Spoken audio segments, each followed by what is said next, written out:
दर्शक बंधु सतरे ये राति काटिबा पाई भारतर किंबदंती रे जहाँ ना लिपिबद्ध होकर रही जी आमर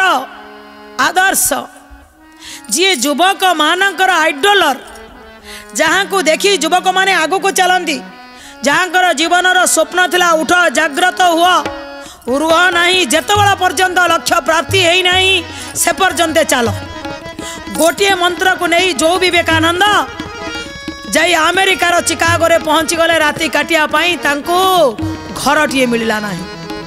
सेई पटारे तैयारी गोटे पेटी भितर राति काटी देले शरीर जेते स्थाणु हो गले भी मन केबे तांकर दुर्बल है नथला कि भयभीत है नथिला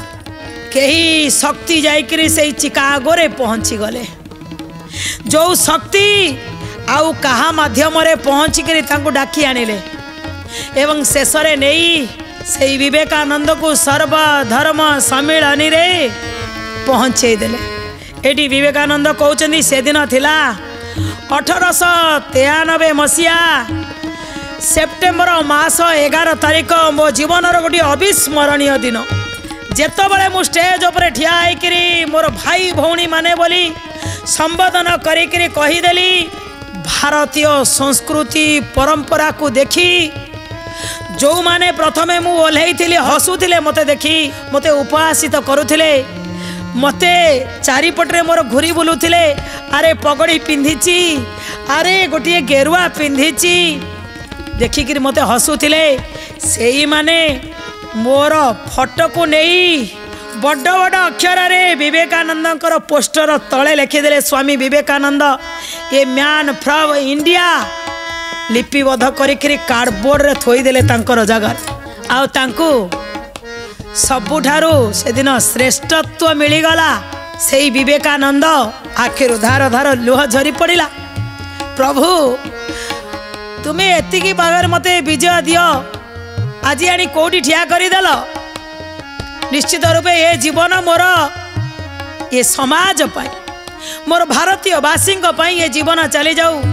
दर्शक बंधु जीवन रे 100 वर्ष बंचिया किसी आवश्यकता नहीं 39 वर्ष रे भी आज सी राति सीना घर मिल नाला किंतु प्रत्येक लोकंक हृदय भितरे तांको जगह मिल जाइथिला प्रत्येक लोकंक हृदय रे सी रहीगले जहाँ को कि आज आम मन पकाउछंती जी जहाँकर मंत्र थिला आज सबु युवक से भाविबा दरकार आम उठिबा आम जाग्रत हवा से पर्यंत चलिबा जे पर्यंत आम लक्ष्य प्राप्ति करना जदि ये कथाटी आम जीवन रे ताको अप्लाय करवा बा जीवन रे आमे ताको अनुप्राणित करवा ताले निश्चित रूपे आम जीवन भी धन्य हो जिवो। दर्शक बंधु आज तो समय आमको इशारा देलानी किंतु आमे ए कथारू कौन शिखिले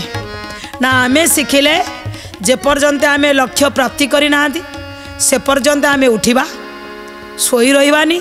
से पर्यंत आमे चलिबा एई सूत्र को आमे नबा आज एई कामना करिकि आमे रहिबो। हे मोर युवक भाई भौणी माने उठंतु आपण आज समाज रे जो अपसंस्कृति चली समाज रे जो व्यभिचार समाज रे जो कलंक चली ए कलंक को लिभा आपण माने हाथ को हाथ धरी चलतु ना निश्चित रूपे आमे जाग्रत हवा आम भारतर संस्कृति जाग्रत हम संस्कृति की केबे तलक पकेया को दवानी।